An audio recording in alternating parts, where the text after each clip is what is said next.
Vamos começar aí, artigo 1º do Código Penal, muito lindo o artigo 1º.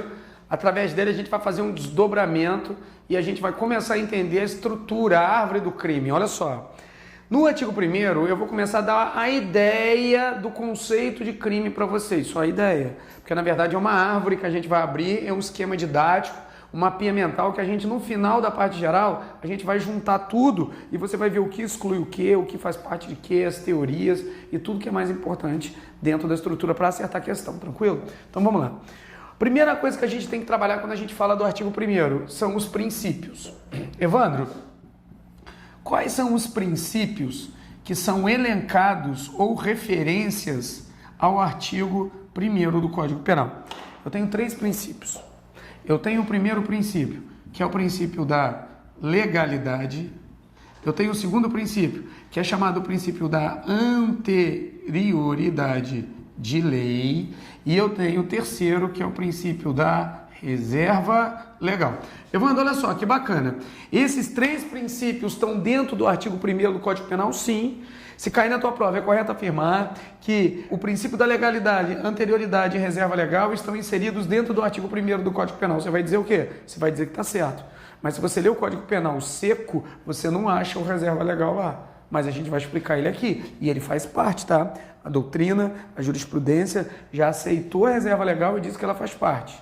Agora, olha que bacana. Evandro, o que diz o princípio da legalidade? Ele diz o seguinte, que somente lei em sentido formal pode criar crimes e combinar penas. Evandro, o que é a lei em sentido formal? Bem, eu tenho 2 tipos de lei. Eu tenho as que são consideradas leis propriamente ditas e eu tenho a lei em sentido material. Evandro, dá exemplo de lei em sentido formal e lei em sentido material. Cara, a lei em sentido formal, ela está prevista na Constituição Federal de 88. Você tem lá emenda constitucional, lei delegada, você tem lei complementar, lei ordinária, você tem um rol lá na Constituição, o professor de Constitucional vai poder trabalhar com você melhor dentro do projeto do Poder Legislativo da própria Constituição Federal de 88. Lei em sentido material são determinações do Poder Executivo onde você é obrigado a cumprir também baseado em mandamentos da Constituição Federal. Dá exemplo. Eu tenho a medida provisória com força de lei, que é aquela que o presidente da República solta por 60 dias, prorrogável por mais 60, e depois tem que converter em lei em sentido formal, senão ela perde a validade. E eu tenho também os chamados decretos. Decreto, para quem está estudando direito administrativo, é o poder regulamentar que os chefes do Poder Executivo possuem. Bem, primeira coisa que você tem que ter para carregar para a tua prova. Somente a lei em sentido formal, só essa pode prever crimes, mas combinar penas. Legal, Evandro. Quer dizer que aqui embaixo está fora? Aqui está fora. Aqui não pode prever crime e combinar pena. Então, se cair na tua prova, é correto afirmar que uma lei que trouxe a tipificação de um crime dentro do Código Penal saiu através de medida provisória ou decreto. Você vai dizer que está errado. Esse é o princípio do quê? Da legalidade. Agora, olha que bacana. O princípio da legalidade, ele é mais amplo. Olha, eu vou colocar aqui, ó, legalidade. Ele é mais amplo, E o princípio da reserva legal, você vai dizer na tua prova, reserva legal, você vai dizer que ele é mais o quê? Que ele é mais estrito. Evandro, eu nunca consegui entender a diferença de legalidade para reserva legal. Alguns doutrinadores dizem que é diferente, outros dizem que a reserva legal está dentro da legalidade. Na verdade, o princípio da reserva legal é uma parte do princípio da legalidade. Só que a gente divide em 3, porque é isso que cobra na prova. Olha só, se você entrar lá no Poder Legislativo, você vai ver, existem as emendas constitucionais, existe lei complementar, lei delegada, lei ordinária, enfim, existe um universo de leis ali. Todas essas aqui, ela compõe o princípio da legalidade segundo a Constituição. Mas o princípio da lei ordinária diz que o direito penal é mais estrito, ele é mais reservado. Somente lei ordinária pode prever crime e combinar pena. Então está errado se falar que emenda constitucional, lei complementar e lei delegada pode prever crime. Não pode. O que pode prever crime é o quê? Lei ordinária. Na verdade, o nome deveria ser princípio da reserva legal de lei ordinária, porque só ela pode criar crime e combinar o quê? Combinar pena. Tranquilo? Os princípios são diferentes, você já viu? Legalidade é maior, comporta uma quantidade maior. Reserva legal comporta só uma espécie e só essa espécie pode prever crime e combinar pena. Tranquilo? Legal. Evandro, tem mais um princípio aqui, princípio da anterioridade. O que é que ele diz? É muito tranquilo.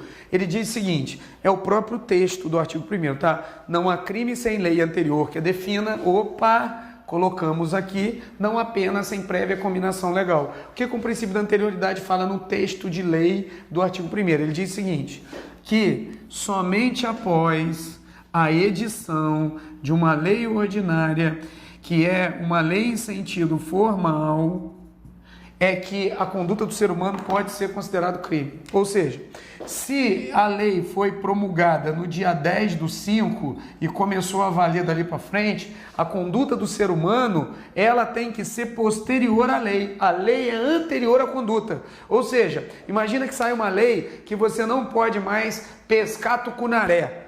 Nunca mais você pode pescar tucunaré. Tucunaré, agora ele está em fase de extinção, não pode mais pescar. Se você pescou o tucunaré no dia 9, tranquilo, você não cometeu nada. Por quê? Porque a tua conduta foi antes da lei. Para você ser punido, a lei tem que vir antes. Você conhece a lei e depois você comete o fato. Tranquilo? Princípio da anterioridade de lei. Agora, olha, eu costumo dizer o seguinte, eu estou muito acostumado com aluno. Eu vivo isso desde 1998. Fui aluno, passei no concurso, fui servidor público muito tempo e sou professor desde 2003.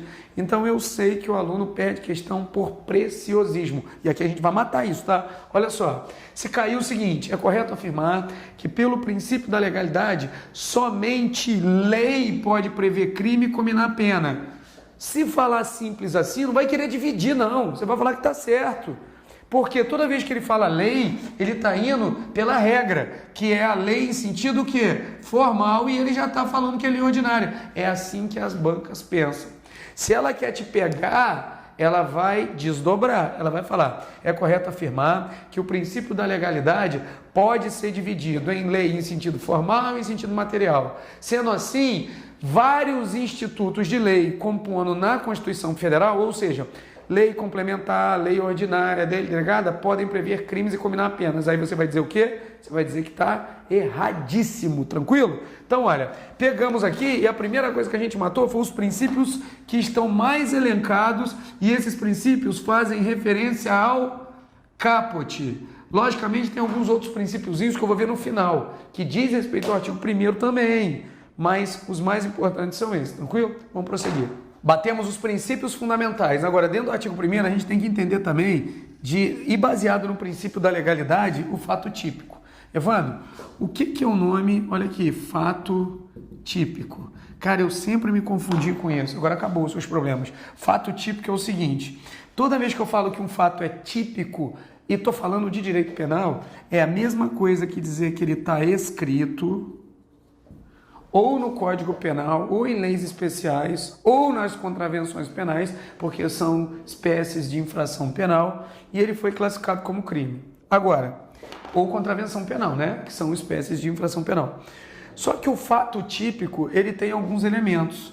Para obrigatoriamente ele ser constituído como crime, se tiver no Código Penal, e para você poder ser punido se cometer isso, ele precisa ter o primeiro elemento, que esse primeiro elemento a gente já sabe, que é uma lei em sentido formal, que é aquela lei que passa pela Câmara, pelo Senado, tudo bonitinho. A segunda coisa que ele precisa ter são os requisitos. Esses requisitos eu vou dar agora para você. Obrigatoriamente, para o fato ser típico, ele tem que ter o chamado preceito primário e o chamado preceito secundário. Evandro, o que é o preceito primário e o preceito secundário? Preceito primário, sempre, o preceito primário é a chamada conduta. Ela tem que estar descrita perfeitamente na norma penal. Ou seja, são os tipos: matar alguém do artigo 121, subtrair coisa móvel alheia mediante violência ou grave ameaça ou de qualquer outra forma, reduzida a capacidade de resistência da vítima, artigo 157, que é o chamado roubo do Código Penal. Mas não adianta ter só a conduta, não. Obrigatoriamente tem que ter o preceito secundário. O preceito secundário é o quê? É a pena. Se você tiver os dois, pronto, o crime está completo, você pode ser punido. Na verdade, tem que ter os três, né? Ela tem que ter sido montada em uma lei em sentido formal, que você sabe que obrigatoriamente pelo princípio da reserva legal e a lei ordinária, e tem que ter os requisitos. Preceito primário mais o preceito secundário. Preceito primário, conduta. Preceito secundário, a pena. Tranquilo? Agora, Evandro, o fato típico é muito importante, porque você vai ver que o fato típico, ele é chamado o primeiro elemento do crime. Pô, legal, Evandro, ele vai compor a estrutura do crime? Vai. Daqui para frente a gente vai estar tão acostumado que você vai chamar o fato típico de quê? De 1. Evandro, mas de 1 de quê? Calma. De 1 de 3. A gente tem o 1, o 2 e o 3. Eu estou dando um fato típico que a gente vai constituir o quê? Um resuminho no final. Mas o fato típico, ele é dividido em 4 pedaços. O fato típico, ele é dividido em 4. Olha, o primeiro pedaço, eu acabei de falar, é a conduta humana. Essa conduta foi criada através de uma lei em sentido formal, ela teve uma pena se você cometer, exemplo, matar alguém. E ela é o primeiro elemento que constitui o quê? O fato típico. O segundo elemento que configura o fato típico, a gente não falou ainda, é o nexo causal, chamado relação de causalidade. Onde ele está previsto, Evandro? Ele está previsto no artigo 13 do Código Penal. É a equivalência dos antecedentes causais. Você vai ver o que é nexo causal, você vai ver as causas supervenientes relativamente independentes, você vai ver um monte de coisa que está intitulado ali dentro do artigo 13. O terceiro elemento que você vai ver é a tipicidade. Cara, a tipicidade nada mais é, bem se confunde com o conceito de fato típico, nada mais é do que está escrito efetivamente no Código Penal, nas leis especiais, se forem crimes, ou no Código de Contravenção Penal, se for contravenção penal.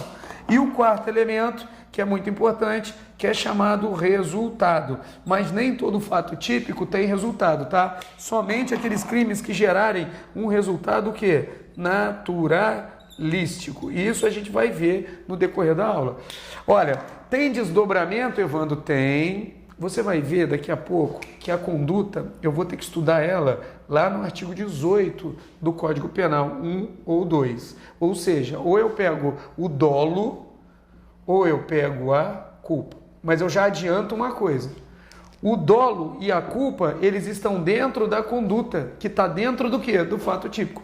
Esse tipo de estruturazinha você tem que estar criando para depois a gente conseguir acordar.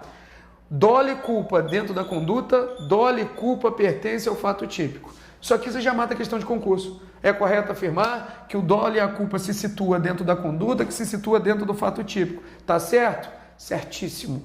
Agora, daqui para frente, qualquer coisa que tirar um desses elementos ou tirar esse elemento, você vai dizer que vai excluir o crime. Ó, eu vou falar simples. Porque eu sou simples, eu costumo dizer que o simples dá muito certo. Para que você tenha o fato típico, tem que ter o 1, o 2, o 3 e o 4, no caso dos crimes que tem resultado naturalístico, mas isso eu explico depois. Você vai dizer que se tirar qualquer um desses, tira esse. E resulta o quê? Na exclusão do crime. Evandro, tirei o dolo e tirei a culpa da conduta do cara. Se não tem dolo, não tem culpa, não vai ter conduta. Se não teve conduta, não teve fato típico. Se não teve fato típico, na questão você tem que dizer que exclui o quê? Exclui o crime. Porque existe outra segmentação que diz que isenta de pena. Aí vai estar errado. Por exemplo, é correto afirmar que eliminando a conduta, o agente fica isento de pena. Errado. Eliminando a conduta, o cara exclui o crime. Tranquilo? Vamos para o próximo tópico. Bem, a gente agora vai trabalhar... Olha só, o que a gente já viu? A gente já viu parte dos princípios, tudo bem que os princípios que eu vi agora são os princípios relativos ao artigo 1º. A gente viu os elementos do fato típico, na verdade o fato típico em si, que é o primeiro elemento do conceito de crime, da construção nossa, e tem algumas coisinhas que eu tenho que trazer para vocês. Por exemplo, normas penais em branco. O que é isso aqui? Cara, Normas penais em branco vai ter uma parte que eu vou dar para vocês isolado, que é conceito de crime, que na verdade são as características e são as classificações. Aí eu vou trabalhar menor, porque existem normas penais em branco homogêneas, normas penais em brancos heterogêneas, mas isso aí é um pouco mais aprofundado. Só para você entender o que é uma norma penal em branco. Uma norma penal em branco é aquela que existe a lei, mas você precisa de um complemento para que essa lei funcione. Por exemplo, você tem lá a Lei 10.826 de 2006, que é o porte ilegal de arma de fogo. Você tem a lei, por exemplo, eu vou dar uma classificação melhor que você vai entender. A lei antidroga. A lei antidroga é a melhor para entender as normas penais em branco, para você não ter problema. Lá diz, o cara vai responder por tráfico ilícito de entorpecentes e drogas afins. Tá, droga, mas não diz qual é a droga. Aí tem que vir uma portaria do Ministério da Saúde. Vem o Ministério da Saúde e ele diz o seguinte, olha, maconha é droga, cocaína é droga, esse psicotrópico é droga, isso é droga. Ou seja, o próprio Ministério da Justiça vem e capitula o que é droga.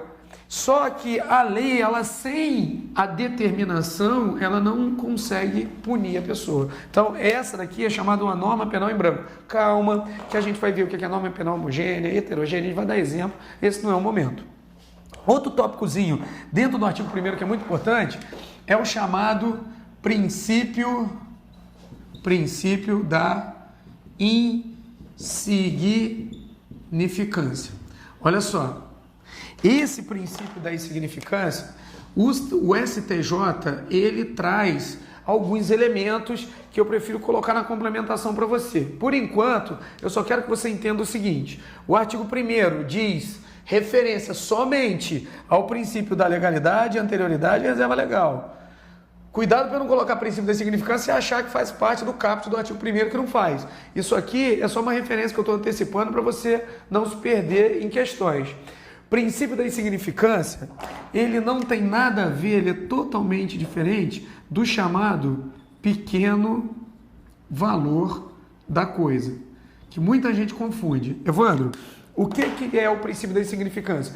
É quando a conduta do agente ela é tão pequena que o direito penal acha melhor não punir. O direito penal segue o princípio da fragmentalidade, entendeu? Ele só pune coisas que são relevantes. Um exemplo, o cara entra num ônibus e ele vai lá e furta um passe de ônibus de 1,50.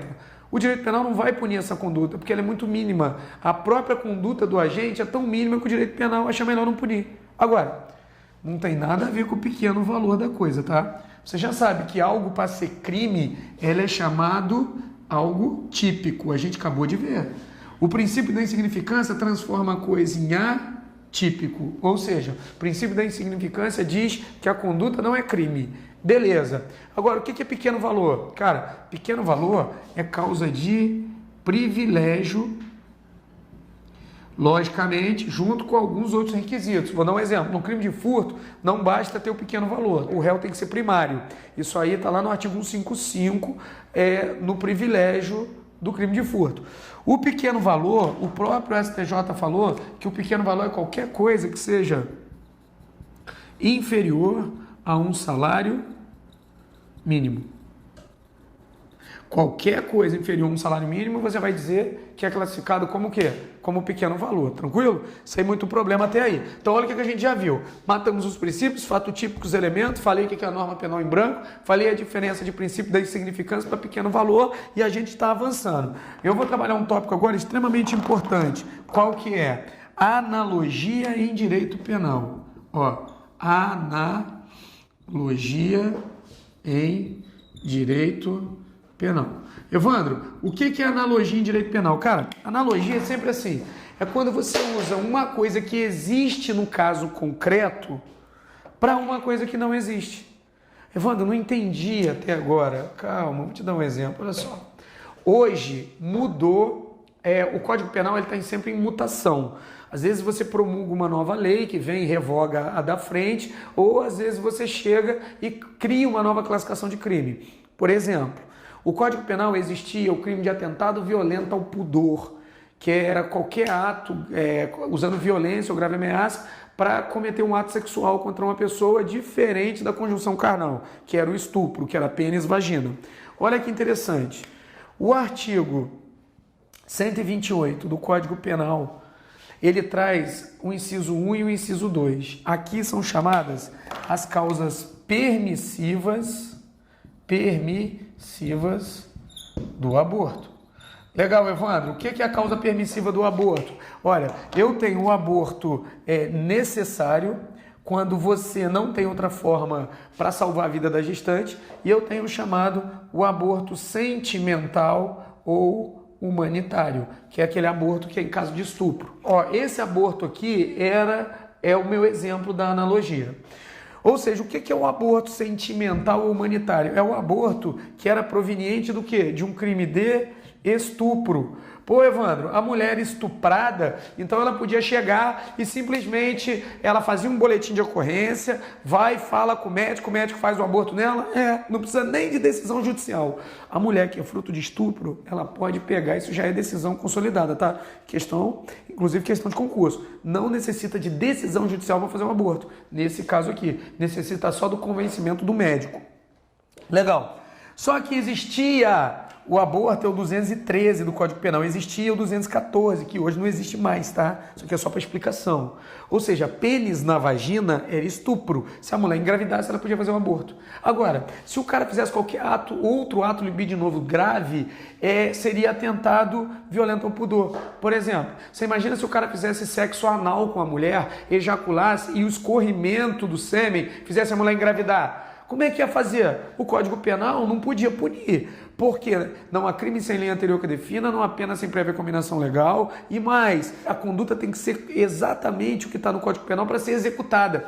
Nesse caso aqui, isso aqui é chamado uma causa de excludente de ilicitude da parte especial do Código Penal. O médico poderia fazer o aborto em caso de estupro, mas se a mulher engravidou, fruto do cara ter feito sexo anal com ela pelo escorrimento do sêmen. E aí? Não poderia fazer o aborto. Pô, mas é sacanagem, né? Os crimes são iguais. É muito parecido. Tanto que acabou. O violento tentado por não existe mais. Tudo agora é estupro. Pênis na vagina, pênis no ânus. Qualquer ato libidinoso grave vai ser o quê? Vai ser estupro. O direito penal, para corrigir essa anomalia, ele pegava a analogia e usava a analogia de um caso no outro. Só que você já viu que isso aqui é usado da analogia para quê? Para beneficiar a pessoa, não é? A mulher que foi estuprada. Então, analogia em direito penal só vale in bonam partem. Evandro, o que quer dizer in bonam partem? Quer dizer para beneficiar a pessoa. Tranquilo? Bem, não é o tópico agora, mas eu quero que você grave o seguinte: analogia em direito penal pode somente para beneficiar. Nunca vale analogia in malam partem, para prejudicar não pode. Agora, o que sempre pode, o que vale no direito penal? Uma coisa é analogia, outra coisa é interpretação analógica. Interpretação analógica vale, interpretação analógica usa sempre. Agora, analogia em direito penal, somente in bonam partem. Olha, quanta coisa a gente já viu. Evandro, o artigo 128 você está dando agora? Não. Artigo 128, a gente vai ver lá na parte especial do Código Penal, que é o quê? Que são as causas permissivas do aborto, tranquilo? Então, serviu muito bem para analogia aí. Vamos seguindo. Último ponto que a gente vai bater agora, logicamente a gente está trabalhando toda a estrutura do artigo 1º ainda, tá? Não há crime sem lei anterior que defina, não há pena sem prévia combinação legal. Lembra que eu cheguei para você e falei que para efetivamente ser considerado crime tem que ter uma lei em sentido formal, você tem que ter o preceito primário, você tem que ter o preceito secundário. O preceito primário é a conduta, o preceito secundário é o quê? É uma pena. Dentro dessa estrutura, a gente tem dois personagens, sujeito ativo, que é quem comete a infração. O sujeito ativo, você vai ver que ele pode agir de uma forma comissiva ou ele pode agir de uma forma omissiva. você vai ver que existe o sujeito passivo, que é o outro personagem dessa história, que é aquele que tem o bem jurídico tutelado. Aí você fala, poxa, Evandro, o que é o bem jurídico tutelado da pessoa? É aquele que é protegido pelo artigo 5º da Constituição Federal de 88. Dá um exemplo, Evandro. Poxa, direito à vida. Olha, quando eu pego a parte especial do Código Penal, eu divido em títulos e capítulos. Por exemplo, título 1, crime contra a pessoa. Capítulo 1, os crimes dolosos contra a vida. Eu vou lá para o título 2, crimes contra o patrimônio, passo contra a fé pública, passo contra a administração pública. Você vai ver que existem vários sujeitos passivos. Sempre é sujeito passivo, tá? Sempre é o Estado figura como sujeito passivo de um crime. Ou ele pode ser primário ou ele pode ser secundário. Dá um exemplo, Evandro. Lógico, quando você pega, por exemplo, um crime de furto, você sofreu furto, você é o sujeito passivo primário. Só que o Estado tem interesse em punir também. Então o Estado foi ofendido também, ele vai ser o sujeito passivo o quê? Secundário. Então sempre está o Estado e está a pessoa figurando como o quê? Como sujeito passivo. Agora você tem que tomar cuidado, né? Quando eu falo em pessoa, você vai ver que a gente vai desenvolver, mas eu já vou adiantando, que a pessoa pode ser pessoa física e pode ser pessoa jurídica. Aí o que eu tenho? Vou fazer um resuminho aqui para você não se perder. Olha, eu tenho o sujeito ativo e eu tenho o sujeito passivo. Só que você já viu essa palavra aqui, sujeito? É muito legal, né? Quando eu falo sujeito, eu pego dois tipos de pessoas. Eu tenho a pessoa física e eu tenho a pessoa jurídica. A pessoa jurídica ela foi constituída pela tal da figura da ficção jurídica. É uma empresa comum. A pergunta é, Evandro, a pessoa física ela pode ser sujeito ativo, sujeito passivo de crime? Lógico, né? Ok, pessoa física é fácil. Você vai ver que para ser sujeito ativo de alguns crimes, ela tem que ter uma qualidade especial. Exemplo, artigo 124, só pode cometer aquele crime se for a própria gestante, é um crime chamado de mão própria, a gente vai ver na classificação. Os crimes praticados por funcionário público, peculato, concussão, corrupção passiva, prevaricação, também tem que ter uma qualidade especial do sujeito ativo. Mas, na regra, a pessoa física pode ser tanto sujeito ativo quanto passivo. E pessoa jurídica? Pessoa jurídica, você tem que botar uma interrogação. A pessoa jurídica, de acordo com os tribunais, ela pode ser sujeito ativo do crime contra o meio ambiente. Isso aqui já está bem massificado. A gente vai ver quando a gente estiver trabalhando sujeito ativo e sujeito passivo. A teoria da dupla imputação, que o STF pensa, que o STJ pensa. Eu quero que você pegue os termos gerais agora, para não precisar chegar lá no final só para acertar a questão. No início você já vai entrando de sola.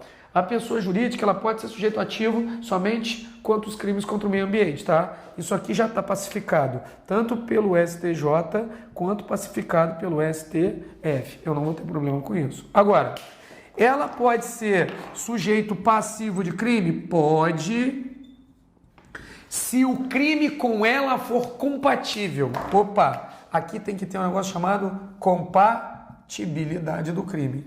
Eu vou dar um exemplo. Pessoa jurídica pode ser, por exemplo, sujeito passivo de um crime contra a honra. Você pode difamar uma pessoa jurídica. Pô, a Danone. A Danone só está fazendo iogurte com um pedaço de orelha de criança lá dentro, coliformes fecais, achei uma unha aqui dentro. Ou seja, você vai estar mexendo com a reputação da pessoa jurídica. Ela pode ser sujeito passivo, ela pode sofrer isso.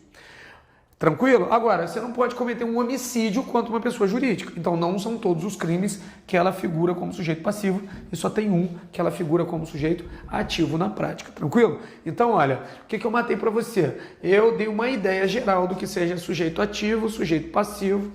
Quando eu falo comissivo, é ação.